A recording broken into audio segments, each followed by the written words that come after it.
We do not let people who are on the juice discuss real athletes. That's all.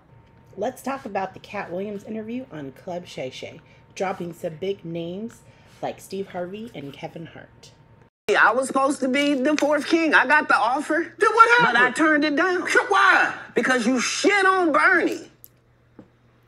And I know the truth. Katt Williams is accusing Steve Harvey of trying to steal the Ocean's 11 role from Bernie Mac. The original accusation came out in this article put out by GQ, where Bernie Mac was accusing Steve Harvey of his people trying to offer less money to take the role that he had in Ocean's 11. The disagreements between Harvey and Mac started long before the Ocean's 11 movie. It actually came out in the tour, and if you can see by looking at the numbers that it was making a lot of money, both tours and the movie, and it was still wildly popular. So I imagine that there was definitely a huge difference of opinions in quitting that tour. In this clip, Steve Harvey also explains how they were able to make so much money from the Kings of Comedy right away. And this kid came up to us named Walter Latham, 26 years old, and said, hey man, I want to create this thing called the Original Kings of Comedy. And we only gonna do basketball arena. All three of y'all can sell out 5,000 seats by yourself. He said, if I put y'all together, we gonna sell out basketball arenas multiple times. So he said, I got a sponsor, Crown Royal. He said, we're gonna guarantee y'all X amount a night. It was like $250,000. So you can see why Steve Harvey went from a $600,000 net worth before Kings of Comedy to a $39 million net worth a few years after the tour and the movie. The tensions and disagreements continued between the two comedians, especially around what's called the rocket chair. And I went mad because you got Sid Warmer, Bernie in the rocket chair. You closing behind these dudes is rough. So that's where we had our little... Is that where you and Bernie butted heads? That was our only odds. Man, y'all got to give me a chance to win, too. And they ain't never want to switch. Next year, he added DL. Now we got a problem. The argument was, Steve, you going last again. I'm going, hell no. I said, I'll tell you what I'll do. I got it. I'm hosting. Because that, for me, was cool. I make it like it's my show. I bring everybody out. Now we get to hear from D.L. Hewley on his perspective of what was going on. But there was essentially a beef between Bernie Mac and Steve Harvey? Yes. I remember I was at the golf course, and we were getting ready to put it together, and everybody was all excited. And, Bernie, felt like he didn't want to do it anymore. He was on his own path, and Steve. So nothing like that ever happens or doesn't happen for a reason. So I was disappointed, but I understood that, those kind of things happen. Now we get to hear from Cedric the Entertainer and his behind-the-scenes perspective of what was going on. Is it true that Steve and Bernie butted heads? Yeah. I mean, they were the kind of guys that they both alpha males, like they both, they just saw it different. While Steve Harvey wanted to continue with the tour, Bernie Mac had his mind on expanding his audience. I'm not a black comic. I didn't want a black show. I want a show. I make everybody laugh. Bernie Mac went on Oprah in 2002, where he talked about his view on fame, success, and money. How does it all feel now? Oprah, I don't feel anything. Really? I really don't. Really? Because I guess I do things for different reasons. Uh-huh. I never really, said I'm going to do it for this. And that's why, it kind of like touched me a little bit. Really? I'm a comedian. I'm a clown. That wasn't a part of the dream, really? I didn't care. Really? I really didn't. I didn't care. I mean, television. I never watch what somebody else does. It does not matter. Bernie Mac got to do his thing. So what did you think? What was your ultimate goal? What did you want to do? To be the best. To be the best. Within myself. Uh-huh. I'm not in competition with anybody. So you didn't care what form that took? No, I don't care what people say. From 2001 through 2008, Bernie Mac was consistently starring in movies from Ocean 11 to Bad Santa and many others as well. Even his own show called The Bernie Mac Show, which didn't end until 2006. Steve Harvey also had his own show called The Steve Harvey Show, which ended in 2002. But he also guest starred in some TV series.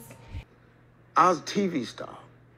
And for the next 9 years, he did have some movie roles. Like there was movie stars. I never saw myself as a movie star.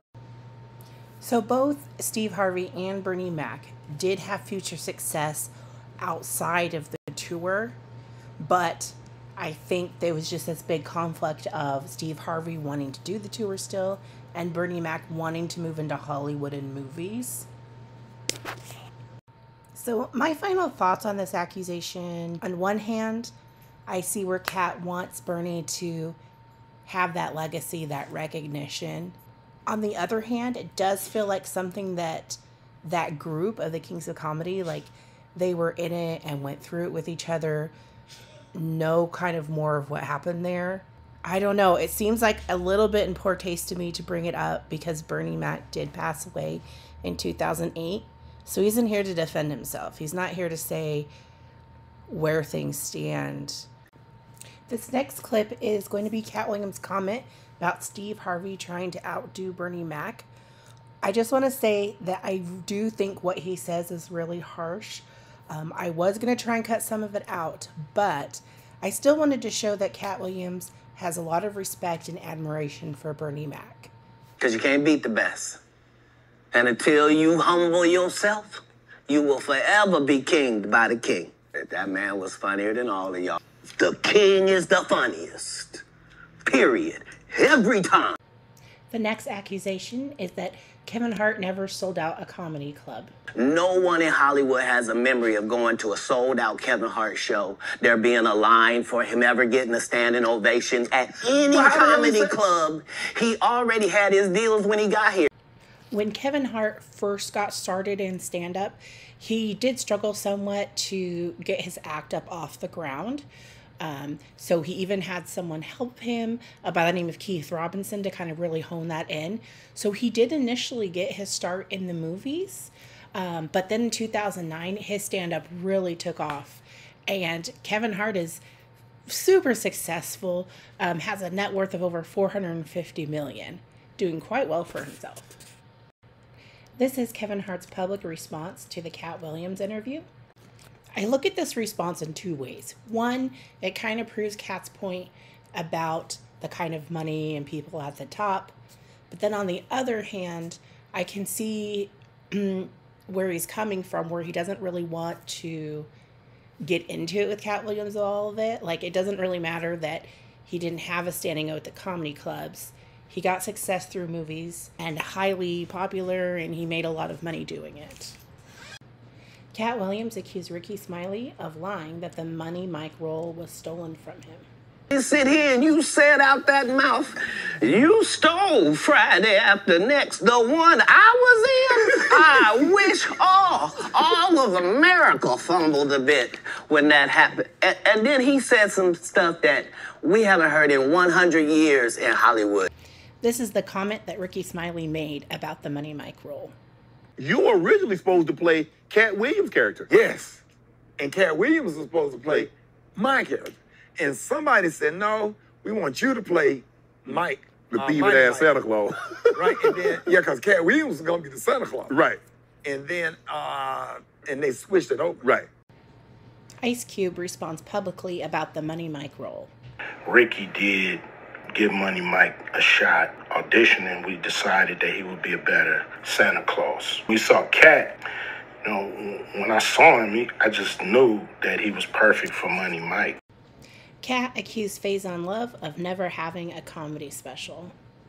I only put on comedians that are funnier than me. Anybody that ever told you differently was a fat Faison liar. There's nobody like me in the business. Faison just called it straight. Faison said that getting a Netflix special is easy. I have 12 specials. Guess how many Faison got? 0. Who is Faison Love? I actually had to look up his IMDb, see what movies he was in, because I really didn't have any idea who he was talking about. So apparently he is in the movie Elf. He plays the manager of the toy store where the whole like Santa scene is set up. And when I was looking on his IMDb, he's in a ton of stuff. I only saw a writer credit on like a TV series for comics to be on, but I didn't see anything as far as his own comedy special that he's done. So why is he allowed to have conversations about real stand-up people? We do not let people who are on the juice discuss real athletes. That's all. Katt Williams made an accusation that Cedric the Entertainer does not have any specials on Netflix or Tubi. Specials that are not available on Netflix or Tubi. Well, this is awkward. I did find one special for Cedric the Entertainer on Netflix. And I also found 2 Katt Williams specials on Netflix as well. Katt Williams accused Cedric the Entertainer of stealing his joke. That's why liars lie. And that's why I had to come on the program. Cedric did the same thing. Cedric told you when you asked him, did you steal Katt Williams' joke? Yeah. He said, it don't line up. How it don't line up that I did it on TV in 2018? Katt performed the joke on BET Comic View in 1998. Cedric the Entertainer performed his joke during the Kings of Comedy tour, which went from 1997 to 1999. A prior interview on Club Shay Shay, Cedric the Entertainer talks about Katt Williams and the joke.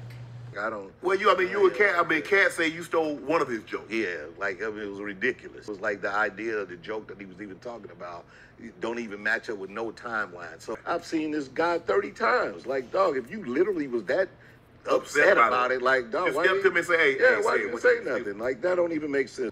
Thank you to the creator that posted this. It's a clip of Bernie Mac talking about comics stealing jokes. You don't do your material around a lot of comedians. That's like stealing in front of the police. You don't do it. They mean well, but they sit on the side. Ooh, that's funny. Next thing you know, you see it on HBO or something. You be sitting at home. That shit mine, you know? But ain't nobody gonna believe you. First come, first serve. You know? So when you do new stuff, you never, I'm telling you, for you comics coming up, never bring your stuff out in front of a house full of comedians. You will never work a lot. Especially established comedians like myself, you'll never work a lot. I got too much pride. I can't take something that ain't mine. You know what I mean?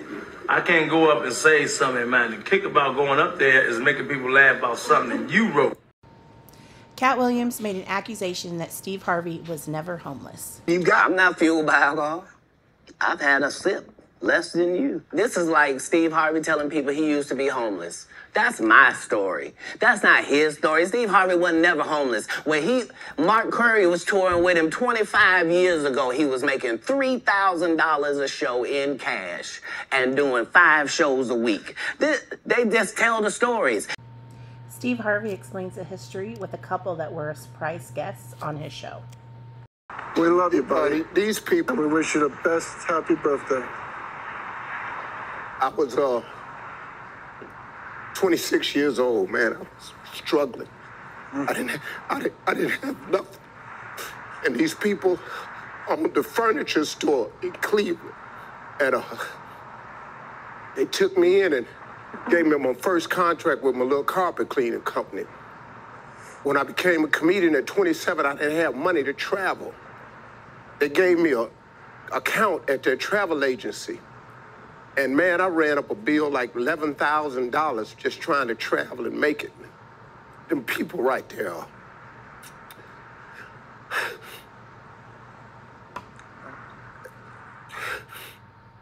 You know, man, they helped me out. Steve Harvey responds to Katt Williams' accusations. You ain't got to say, you don't have to open your mouth.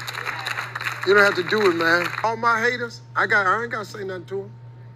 They got TV. They can cut their TV on 7 days a week.